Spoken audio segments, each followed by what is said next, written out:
بسم اللہ الرحمن الرحیم۔ آج سورۃ الاعلیٰ کے متعلق گفتگو کرنی ہے۔ سورۃ الاعلیٰ کی کل آیات مبارکہ 19 ہیں، جس کی پہلی 5 آیات مبارکہ میں اللہ رب العالمین نے اپنی تعریف فرمائی ہے، اور اللہ رب العالمین فرماتا ہے سبح اسم ربک الاعلیٰ۔ اپنے حبیب علیہ السلام سے خطاب فرماتے ہیں کہ اے میرے حبیب علیہ السلام، آپ اپنے رب کے نام کی تسبیح بیان کریں جو آپ کا رب اعلیٰ ہے، سب سے برتر اور بالا ہے۔ اس رب اعلیٰ کے نام کی پاکائی بیان کریں۔ یہ اللہ رب العالمین نے آپ علیہ السلام سے فرمایا، اور اب اللہ رب العالمین اس آیت میں اپنی تعریف کرنے کا اپنے حبیب کو حکم دیا ہے، اور اللہ رب العالمین نے جس طرح کی اس پہلی آیت میں اپنے 2 ناموں کو ذکر فرمایا کہ ایک رب، دوسرا اعلیٰ، یعنی اے حبیب علیہ السلام آپ اپنے برتر اور بالا رب کے نام کی پاکائی بیان کریں۔ اور اللہ رب العالمین نے اگلی آیت میں فرمایا الذی خلق فسوی۔ اے حبیب علیہ السلام آپ اپنے رب اعلیٰ کے نام کی تسبیح بیان کریں جس رب نے ساری کائنات کو تخلیق فرمایا ہے، فسوی، اور ان کو ٹھیک طرح سے ان کو بنایا ہے۔ کائنات میں جتنی بھی اشیاء ہیں، جتنی بھی مخلوق ہے، اللہ تعالیٰ فرماتا ہے اے حبیب یہ ساری کائنات کی ساری مخلوق کو آپ ہی کے رب نے بنایا ہے، پیدا کیا ہے، اور ان کو جو پیدا کیا ہے وہ ٹھیک طریقے سے کیا ہے، یعنی ان کے لیے جو صورت تھی، شکل تھی، جو حیت اس نے رب نے دینی تھی، وہ اللہ تعالیٰ نے وہ دی۔ والذی قدر فہدی، اور اللہ رب العالمین وہ ہے جس نے ہر چیز کو تقدیر کے ساتھ پیدا کیا، فہدی، پھر ان کو ہدایت دی۔ اس آیت کا مطلب یہ ہے کہ اللہ رب العالمین نے کائنات میں جو چیز بھی بنائی ہے وہ مقدر بنائی ہے، یعنی اس کو تقدیر سے بنایا ہے، ایک منصوبے کے تحت بنایا ہے۔ کسی بھی چیز کو نامکمل نہیں بنایا، اور جو چیز جو اس کے لیے صورت ہو سکتی تھی اللہ تعالیٰ نے اس کو وہ صورت عطا فرمائی، اور فہدی کہ پھر اس چیز کو ہدایت بھی دی کہ جس مقصد کے لیے خالق کائنات نے اس کو بنایا تھا تو وہ اس مقصد میں مطلب اس میں ہدایت دی کہ وہ اس کو اسی طرح سے کام کرنے لگی ہے۔ مثال کے طور پر اللہ رب العالمین نے آنکھوں کو دیکھنے کے لیے بنایا ہے، اور مقصد بھی ہے، تو آنکھیں دیکھ رہی ہیں۔ کانوں کو سننے کے لیے، سماعت کے لیے پیدا کیا، وہ سماعت کر رہے ہیں۔ زبان کو بولنے کے لیے، تو وہ زبان نطق کر رہی ہے، بول رہی ہے، کلام کر رہی ہے۔ تو یہ صرف انسان کے چند اعضاء کی میں نے بات کی ہے کہ کائنات میں رب تعالیٰ نے جو چیز بنائی ہے اور جس مقصد کے لیے بنائی ہے اس کو پھر اس نے وہ ہدایت بھی دی ہے۔ اور اللہ تعالیٰ فرماتا ہے اللہ تعالیٰ وہ ہے اے حبیب الذی اخرج المرعی، جس نے سبزہ اگایا ہے، گھاس اگایا ہے، پودے اگائے ہیں، فصلیں اگائی ہیں، اور فروٹ اگائے ہیں، میوہ جات اگائے ہیں۔ یہ ساری کی ساری چیزیں جو ہیں اللہ تعالیٰ نے ہی زمین سے اگائی ہیں، زمین سے نکالی ہیں، زمین سے پیدا کی ہیں۔ زمین سے ہر چیز خود بخود نہیں نکلتی، کوئی پودا، کوئی درخت، کوئی بیل، اور کوئی بھی فصل جو ہے وہ خود بخود نہیں نکلتا۔ ایسا نہیں کہ جس کو پانی ملے تو وہ پودا نکل آئے، وہ فصل اگائے، وہ گھاس نکل جائے، وہ چارہ نکل آئے، ایسا نہیں ہے۔ اللہ تعالیٰ فرماتا ہے اے حبیب علیہ السلام ان سبزوں کو، ان پودوں کو، ان گھاس کو، اور ان درختوں کو، ان فروٹ کو، اور ان سبزیوں کو اللہ تعالیٰ ہی زمین سے نکالتا ہے۔ فَجَعَلَهُ غُثَاءً أَحْوَىٰ، اللہ تعالیٰ فرماتا ہے کہ اللہ تعالیٰ وہی ہے جس نے اس سبزے کو زمین سے اگایا تو ہے، پھر اس کو جو ہے کیا کر دیتا ہے، خشک بھی کر دیتا ہے، اور اس کو سیاہی کی طرف مائل بھی کر دیتا ہے، یعنی وہ خشک ہو جاتے ہیں پتے یا ان کی ٹہنیاں، اس کے درخت، اس کو وہ جو پودے، وہ گھاس۔ ایک وقت آتا ہے جب ان میں بہار آتی ہے تو سبزہ اگتا ہے، پھول اگتے ہیں، پتہ نہیں کیا کیا میوے نکلتے ہیں، فروٹ نکلتے ہیں، لیکن پھر ایک وقت آتا ہے، خزاں کی موسم بھی آتی ہے، وہی درخت ہوتے ہیں ان کے پتے جو ہے نا جھڑ جاتے ہیں۔ تو اللہ تعالیٰ فرماتا ہے یہ گھاس جو ہے ایک چارہ ہوتا ہے، اور کبھی یہ جو ہے وہ ویسے ہی خشک ہو جاتا ہے۔ یہ خشک خود بخود نہیں ہوتا، یہ ناکارہ بوسیدہ خود بخود نہیں ہوتا۔ اللہ تعالیٰ فرماتا ہے جیسے میں اس کو زمین سے اگاتا ہوں اور ایسے ہی پھر میں ہی اس کو خشک کر دیتا ہوں۔ ان 5 آیات مبارکہ میں اللہ رب العالمین نے اپنی تعریف کی ہے۔ اے حبیب علیہ الصلاۃ والسلام، آپ اپنے رب کی پاکائی بیان کریں، ان کے اسماء مبارک جو ہیں، اسماء حسنہ جو ہیں، ان کا ورد کریں اور اللہ رب العالمین کی تعریف کریں۔ تو اللہ تعالیٰ کے یہاں پر یہ جو 5 آیات مبارکہ ہیں، اللہ تعالیٰ نے ان میں اپنی تعریف فرمائی ہے۔ آگے چند آیات ہیں، اس میں اللہ رب العالمین نے اپنے حبیب سے مزید خطاب فرمایا کہ سَنُقْرِئُكَ فَلَا تَنْسَىٰ إِلَّا مَا شَاءَ اللَّهُ إِنَّهُ يَعْلَمُ الْجَهْرَ وَمَا يَخْفَىٰ وَنُيَسِّرُكَ لِلْيُسْرَىٰ فَذَكِّرْ إِن نَّفَعَتِ الذِّكْرَىٰ۔ ان آیات میں اللہ رب العالمین نے اپنے حبیب علیہ السلام سے مزید خطاب فرمایا کہ اللہ رب العالمین نے جب جبریل علیہ السلام کو وحی دے کر یعنی بھیجا، پیغام دے کر بھیجا، یعنی قرآن پاک لے کر آئے، تو آپ علیہ السلام جو ہیں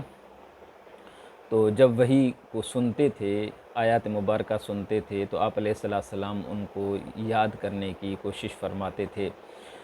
تو اللہ رب العالمین نے فرمایا اے حبیب علیہ السلام، آپ میرا پیغام سنیں جو جبریل امین لے کر آیا ہے، میرا قرآن، اس کو آپ سماعت فرمائیں۔ باقی بات ہے اس کو یاد کرنے کی، یہ میرا ذمہ ہے، میں آپ کو یاد کروا دوں گا۔ سَنُقْرِئُكَ فَلَا تَنْسَىٰ کہ ہم آپ پر اس طرح قرآن پڑھائیں گے اور آپ پر وہی ایسی آئے گی کہ فَلَا تَنْسَىٰ آپ اس کو بھولیں گے نہیں، آپ بھولنے کا فکر کچھ بھی نہ کریں۔ ہم آپ کو قرآن پاک محفوظ کرا دیں گے، آپ کے سینے میں محفوظ ہوگا، اس کے اسرار، اس کے رموز، ان کے جو برکات ہیں، ان کے جو علوم ہیں، وہ سارے کے سارے آپ کے ہم محفوظ ہوں گے، الفاظ بھی، اور ان کے الفاظ کا جو معانی کا خزانہ ہے وہ بھی آپ کے ہم محفوظ ہوگا، آپ اس کو بھولیں گے نہیں۔ الا ما شاء اللہ، ہاں جو اللہ تعالیٰ نے جو چاہا کہ یہ اس کو اب بھلا دینا چاہیے تو وہ اللہ تعالیٰ فرماتا ہے وہ بھلا دیں گے، ورنہ آپ فکر نہ کریں، آپ کا جو ہے وہ جو بھی قرآن پاک آپ کی طرف نازل کیا جائے گا وہ محفوظ بھی کیا جائے گا۔ کہ اللہ تعالیٰ فرماتا ہے کہ اِنَّهُ يَعْلَمُ الْجَهْرَ وَمَا يَخْفَىٰ، اے حبیب علیہ السلام، آپ کا جو رب ہے وہ ہر چیز کو جانتا ہے۔ یعلم الجہر وما یخفیٰ، ظاہر کو بھی جانتا ہے اور پوشیدہ کو بھی جانتا ہے، جو بلند ہے اس کو بھی جانتا ہے، جو خفیہ ہے اس کو بھی جانتا ہے۔ یعنی اے حبیب علیہ السلام، آپ پر جو قرآن پاک کی تلاوت کی جا رہی ہے، جبریل امین آپ کو سنا رہے ہیں، آپ جو سوچ رہے ہیں وہ سب کچھ اللہ تبارک و تعالی جانتا ہے۔ جو آپ سے پہلے ہو چکا ہے اس کو بھی جانتا ہے، جو بعد میں ہونا ہے اس کو بھی جانتا ہے، جو ظاہر ہے اس کو بھی جانتا ہے، جو مخفی ہے اس کو بھی جانتا ہے۔ یہ اللہ رب العالمین کی شان ہے۔ وَنُيَسِّرُكَ لِلْيُسْرَىٰ، 8ویں آیت مبارکہ میں اللہ تعالیٰ فرماتا ہے میں آپ کے لیے، اللہ تعالیٰ فرماتا ہے ہم آپ کے لیے آسانی کو آسان فرما دیں گے، یعنی شریعت مطہرہ کو آسان فرما دیں گے، ان پر عمل کرانا آسان فرما دیں گے، ان کی تبلیغ آپ کے لیے آسان کر دیں گے، قرآن پاک آپ کے لیے آسان کر دیں گے،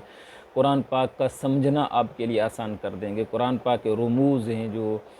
اسرار ہیں، جو معانی ہیں، ان کا سمجھنا ہم آپ کے لیے آسان کر دیں گے۔ اے حبیب علیہ السلام، آپ جو ہیں اس بات سے پریشان نہ ہوں اور آپ اس بارے میں کچھ مت سوچیں۔ ہاں باقی بات یہ ہے کہ اے حبیب، میں نے آپ کو رسول بنا کر بھیجا ہے، یعنی آپ میرے رسول ہیں، میرا پیغام لے جانے والے ہیں، اور میرے بندوں کی طرف لے آنا ہے، آپ کی امت کی طرف آپ کو پیغام لے کر آنا ہے۔ تو آپ کا پیغام کیا ہونا چاہیے؟ فَذَكِّرْ إِن نَّفَعَتِ الذِّكْرَىٰ، ان نفعت الذکرہ، اس کا مطلب ہے کہ اے حبیب علیہ السلام آپ توحید بیان کرتے رہیں، آپ رسالت بیان کرتے رہیں، آپ آخرت کے بارے میں لوگوں کو سمجھاتے رہیں، آپ ملائکہ کے بارے میں بھی سمجھائیں، اللہ تعالیٰ کی وحدانیت کے بارے میں سمجھائیں، آپ نصیحت کرتے رہیں، لوگوں کو جہنم سے بچانے کی آپ کوشش کرتے رہیں، جنت کی طرف رغبت دلانے کی آپ کوشش کرتے رہیں۔ فذکر یعنی آپ نصیحت کرتے رہیں، واعظ کرتے رہیں۔ ان نفعت الذکرہ، اگر آپ کی نصیحت کرنا فائدہ دیتی ہے، جہاں جہاں آپ سمجھتے ہیں آپ نصیحت فرمائیں گے تو لوگ آپ کی بات کو تسلیم کر لیں گے، تو آپ اس میں جو ہے محنت مزید کریں، آپ لوگوں کو توحید کی طرف، رسالت کی طرف اور آخرت کی طرف ایمان لانے پر ان کو زور دیتے رہیں۔ اب بات یہ ہے کہ اے حبیب علیہ السلام آپ کا کام ہے نصیحت کرنا، آگے ہے کہ آپ کی نصیحت کو سن کر یا تو لوگ ایمان لے آئیں گے یا انکار کر دیں گے۔ تو اللہ رب العالمین نے اس میں یہ فرمایا کہ انکار کون کرے گا اور آپ کی تبلیغ کو، آپ کی واعظ و نصیحت کو قبول کون کرے گا؟ تو اللہ تعالیٰ فرماتا ہے سَيَذَّكَّرُ مَن يَخْشَىٰ، جو بندہ بھی اللہ رب العالمین سے خوف رکھے گا، یعنی آخرت سے ڈرے گا اور اللہ تعالیٰ کے دربار میں حاضر ہونے اور پھر حساب دینے کی فکر مند ہوگا، یعنی اس خوف میں ہوگا کہ مجھے اس دن ناکامی نہ ہو، جس کی یہ سوچ ہوگی، تو اللہ تعالیٰ فرماتا ہے سَيَذَّكَّرُ مَن يَخْشَىٰ، تو ایسا ڈرنے والا شخص جو ہے وہ اس سے، آپ کی نصیحت سے، آپ کے واعظ سے وہ سمجھ جائے گا، نصیحت قبول کر لے گا۔ باقی جو آپ کی نصیحت کو قبول نہیں کریں گے تو وہ کون ہوں گے؟ تو اللہ تعالیٰ فرماتا ہے جنبھا الاشقی، اور اس سے اجتناب کرے گا، پرہیز کرے گا، یعنی آپ کی نصیحت نہیں سنے گا، جو اس سے ہٹے گا وہ کون ہوگا؟ اشقی، وہ بدبخت ہوگا، بدترین ہوگا۔ الذی یصلی النار الکبریٰ، یہی بندہ جو ہے وہ بڑی بڑی آگ میں جا کر گرے گا، آگ میں جا کر جلے گا۔ کون؟ جو شخص آپ کی نصیحت کو قبول نہیں کرے گا، جو پشت دے کر، منہ پھیر کر چلا جائے گا اور آپ کی باتوں کی کوئی اہمیت اس کے پاس نہیں ہوگی، ایسا شخص جو ہے وہ بدبخت ہے اور وہ جنت کے لائق نہیں ہے، وہ جہنم کی آگ میں جلتا رہے گا۔ صرف اتنا نہیں کہ صرف آگ میں جلتا رہے گا، ثم لا يموت فیہا ولا یحییٰ، اے حبیب علیہ السلام ایسا بدبخت شخص جب جہنم کی آگ میں جلے گا تو پھر نہ اس کو موت آئے گی، نہ ہی پھر وہ اس میں زندہ رہ سکے گا۔ لا يموت فیہا ولا یحییٰ، نہ مرے گا نہ جیے گا، تڑپتا رہے گا، وہ تھوڑے لمحے کے لیے نہیں، ہمیشہ کے لیے اس میں تڑپتا رہے گا۔ اس کی وجہ کیا ہوگی؟ بہت بڑی بات اللہ تعالیٰ نے فرمائی، اے حبیب جو آپ کی باتوں سے منہ پھیرے گا، یقین نہیں کرے گا، ایمان نہیں لائے گا، وہ جہنمی بھی ہے، بدبخت بھی ہے، جہنم کی آگ میں وہ جلے گا بھی صحیح، اس میں نہ مرے گا نہ زندہ رہے گا۔ ہاں، جو شخص اس کو، آپ کی نصیحت کو قبول کرے گا، قد افلح من تزکا وذکر اسم ربہ فصلی، اے حبیب علیہ السلام آپ کی بات جو بندہ تسلیم کرے گا وہ ہوگا جو یخشا، جو اللہ تعالیٰ سے ڈرے گا، خوف کھائے گا، قیامت کے دن حساب دینے سے وہ ڈرے گا، تو وہ جو ہے آپ کی نصیحت کو قبول کرے گا، اور یقینی طور پر وہی شخص جو ہے کامیاب ہو جائے گا، اس لیے کہ اس نے تزکا، اس نے اپنے نفس کو بچا کے رکھا، اس نے تزکیہ کیا، اس نے پرہیز کیا، اس نے ہر غلط کام کو چھوڑا، یعنی اس نے اللہ تعالیٰ کی وحدانیت پر ایمان لایا، اللہ تعالیٰ کو وحدہ لا شریک لہ تسلیم کیا، آپ کو رسول تسلیم کیا، اللہ کا محبوب تسلیم کیا، آخر نبی تسلیم کیا، اور آخرت پر اس کا ایمان تھا، یعنی اس نے ہر گناہ سے اپنے آپ کو دور رکھا، یعنی شرک سے، بدعت سے، گمراہی سے،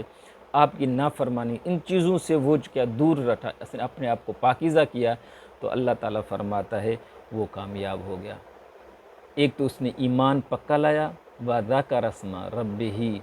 اے حبیب اس نے آپ کے رب کے، یعنی اپنے رب کے نام کا ذکر کیا، ایک ہی فصلہ، اور پھر اس نے نماز بھی قائم کی۔ یہاں پہ تین باتیں اللہ تعالیٰ نے فرمائی ہیں، اور وہی اللہ تعالیٰ فرماتا ہے وہی کامیاب۔ ایک پہلے فرمایا کہ آپ کی نصیحت تو وہی قبول کرے گا جو ڈرے گا، اللہ تعالیٰ اب فرما رہا ہے کامیاب وہی ہوگا جس نے تزکیہ کیا، یعنی ایمان کامل لایا، ایمان لے آیا، اس کے بعد اس نے اعمال بھی کیے۔ اعمال کیا کیے؟ ذکر اسم ربی، اپنے رب کے نام کا ذکر کیا، یعنی کلمہ طیبہ پڑھا، لا الہ الا اللہ محمد الرسول اللہ صلی اللہ تعالیٰ علیہ وسلم، یہ ذکر کیا، افضل ذکر کرتا رہا، یا تسبیحات پڑھتا رہا، سبحان اللہ والحمد للہ ولا الہ الا اللہ واللہ اکبر ولا حول ولا قوت الا باللہ العلی العظیم، یہ پڑھتا رہا، یا وہ تو پڑھتا رہا لا الہ الا اللہ وحدہ لا شریک لہ لہ الملک و لہ الحمد یحیی و یمیت وہو حی لا یموت ابدا ابدا ذو الجلال والاکرام بیدہ الخیر انک علی کل شیء قدیر، یا وہ پڑھتا رہا اشہد ان لا الہ الا اللہ وحدہ لا شریک لہ و اشہد ان محمدا عبدہ و رسولہ، یا وہ اللہ تعالیٰ کی تسبیحات پڑھتا رہا، سبحان اللہ و بحمدہ سبحان اللہ العظیم و بحمدہ استغفر اللہ، یا اللہ تبارک و تعالیٰ کے اسماء حسنہ جو ہیں ان کا ورد کرتا رہا، ان کو سنتا رہا، ان کو پڑھتا رہا، ان کو سمجھتا رہا۔ جب اللہ تعالیٰ فرماتا ہے ایک یہ کہ اس نے تزکیہ کیا، دوسرا اپنے رب کا ذکر کیا، اور تیسری بات فصلی، اور اس نے نماز بھی قائم کی۔ جب نماز کا وقت آیا تو اس نے نماز بھی ادا کی، نماز کو قضا نہیں کیا، نماز کو چھوڑا نہیں، تو اللہ تعالیٰ فرماتا ہے افلح قد افلح، وہ یقینی طور پر کامیاب ہو گیا۔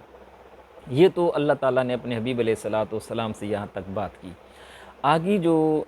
3 آیات مبارکہ ہیں، بلکہ 4 آیات میں ہیں، اس میں اللہ رب العالمین نے ایسے کہیں کہ مخاطبین کو یا قرآن پاک پڑھنے والوں کو، انسانوں کو خطاب فرمایا ہے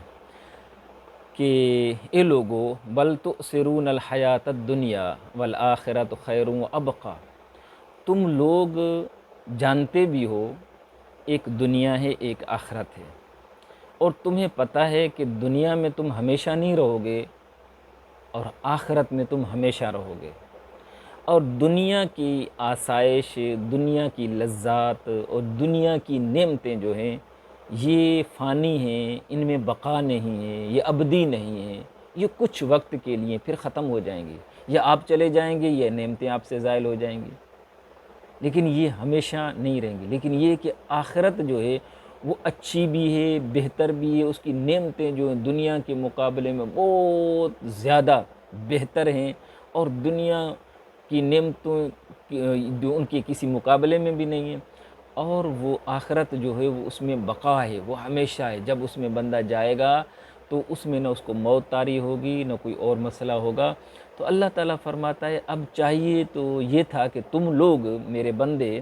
عقل سے کام لیتے، شعور سے کام لیتے، سمجھداری سے کام لیتے، اور ویسے تو دنیا میں جو تمہیں چیزیں نظر آتی ہیں کہ ایک اچھی ہے، کوالٹی والی اچھی ہے، تو وہاں پیسے زیادہ خرچ کر کے بھی وہی تم لے لیتے ہو، کہتے ہو بھئی گاڑی بھی بڑی سے بڑی ہو، کوٹھی بھی بڑی سے، بنگلہ بھی بڑے سے بڑا ہو، اور جگہ بھی بڑے سے، پیسے بھی بڑے سے بڑے ہوں، اور چیزیں بھی اچھی اچھی ہوں۔ یہاں آپ تو اچھی چیزوں کو پسند کرتے ہو، اور جب تمہیں دنیا اور آخرت اس کے مقابلے میں رکھی جائے تو اللہ تعالیٰ فرماتا ہے بل تؤثرون الحیات الدنیا، تو اس وقت تم پھر دنیا کو ترجیح دیتے ہو، دنیا کی جو زندگی ہے اس کو ترجیح دیتے ہو، اس میں تم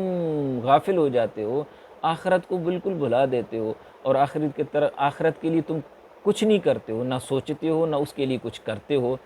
تو جس میں تمہیں ہمیشہ رہنا ہے اس کے لیے کچھ کرتے نہیں ہو، جو تمہارے لیے اچھی چیز ہے اس کو حاصل نہیں کرتے ہو، اور جو وقتی طور پہ وہ چیز جو ہے نعمت ہے آپ کے لیے، اس کے حصول کے لیے زندگی خرچ کر رہے ہو، پیسہ خرچ کر رہے ہو، اور اس میں تم گم ہوتے جا رہے ہو اور اس کی مزید طلبگار بنتے جا رہے ہو، لیکن آخرت کی طرف توجہ نہیں کرتے۔ والآخرۃ خیر و ابقیٰ، اللہ تعالیٰ فرماتا ہے کہ آخرت جو ہے بہت اچھی بھی ہے اور ہمیشہ بھی ہے، باقی رہنے والی بھی ہے۔ تو یہاں پر تو اللہ تعالیٰ نے آسانی سے سمجھا دی۔ ویسے اگر ہم سوچیں سمجھیں، دیکھیں کہ جس چیز کو اللہ تعالیٰ بہتر کرے، کہے، فرمائے کہ یہ چیز بہتر ہے، تو اس سے بہتر کوئی اور چیز نہیں ہو سکتی۔ دنیا کو ہم کہہ رہے ہیں کہ دنیا بہتر ہے، لیکن اللہ تعالیٰ فرماتا ہے تمہارے لیے دنیا بہتر نہیں ہے، آخرت بہتر ہے۔ تو ہمیں پھر آخرت کے حصول کے لیے کوشش کرنی چاہیے، اور دنیا کے لیے جب ہم سمجھتے ہیں کہ دنیا میں شاید ہم ہمیشہ رہیں گے، تو اللہ تعالیٰ فرماتا نہیں، یہ دنیا ہمیشہ خود نہیں رہنے والی، تو تم کیسے رہو گے؟ تو ہم آخرت جو ہے وہ ہمیشہ رہنے لے، اس میں بقا ہے، اس میں وہ ابدی ہے۔ ان ھذا لفی الصحف الاولی صحف ابراہیم و موسیٰ۔ اللہ تعالیٰ فرماتا ہے یہ جو باتیں ہیں میں صرف تم سے نہیں، اے حبیب علیہ السلام، صرف آپ کی امت سے نہیں کی جا رہی، اے میرے محبوب کی امتیو، یہ جو میں نے تمہیں نصیحت کی ہے، سمجھایا ہے، یہ صرف تمہیں نہیں سمجھایا بلکہ پہلے جو کتابیں آئی تھیں، پہلے جو صحیفے آئے تھے، ان میں بھی میں نے یہ بیان کر دیا تھا اس وقت کے نبیوں کو، رسولوں کو، جن کو میں نے صحائف عطا کیے تھے، ان کو سمجھا دیا تھا، ان میں بات میں نے بیان کر دی تھی کہ آخرت جو ہے وہ اچھی بھی ہے، وہ ہمیشہ بھی ہو، اور دنیا جو ہے وہ فانی ہے، وہ اچھی بھی نہیں ہے۔ اور اللہ تعالیٰ فرماتے وہ کون سے صحائف تھے؟ صحف ابراہیم و موسیٰ، سیدنا ابراہیم خلیل اللہ علی نبینا و علیہ السلام، ابراہیم علیہ السلام جس کو ابو الانبیاء کہا جاتا ہے۔ اللہ تعالیٰ فرماتے اس کو جو میں نے صحیفے دیے تھے، ان صحیفوں میں بھی یہ بات لکھی تھی، اور موسیٰ علیہ السلام کو جو میں نے صحائف دیے تھے، ان صحائف میں بھی میں نے یہ بات بیان کر دی تھی کہ آخرت جو ہے وہ اچھی بھی ہے، ہمیشہ ہے، اور دنیا جو ہے وہ ہمیشہ نہیں ہے، اور ان کی جو چیزیں ہیں، دنیا ہے، وہ خود اچھی نہیں ہے۔ اللہ تعالیٰ نے اپنے حبیب علیہ السلام کے واسطے سے اور قرآن پاک کے واسطے سے ہمیں سمجھایا ہے کہ غور کرو، فکر کرو، دنیا میں تم لوگ ہمیشہ نہیں رہو گے، ہمیشہ اپنے رب کا ذکر کیا کرو، گناہوں سے پرہیز کیا کرو، اور اعمال صالحہ کیا کرو، نماز کی پابندی کیا کرو، اور اس کے ساتھ اللہ کے بندوں کے ساتھ معاملات بہتر سے بہتر کیا کرو، ان کو کبھی تکلیف اور ان کو مشکلات اور ان کو دھوکہ دینے کا کبھی سوچا مت کرو، اور ان کے لیے کوئی مشکلات کھڑی مت کیا کرو، ان کی توہین اور بے ادبی مت کیا کرو، یعنی اچھے اخلاق، جس کو ہم کہتے ہیں اخلاق حسنہ پر کے ساتھ لوگوں کے ساتھ معاملہ کیا کرو، تو اس سے پھر کیا ہوگا؟ جہنم سے بچ جاؤ گے اور جنت کی ابدی نعمتوں کو حاصل کر لو گے۔ وآخر دعوانا ان الحمد للہ رب العالمین۔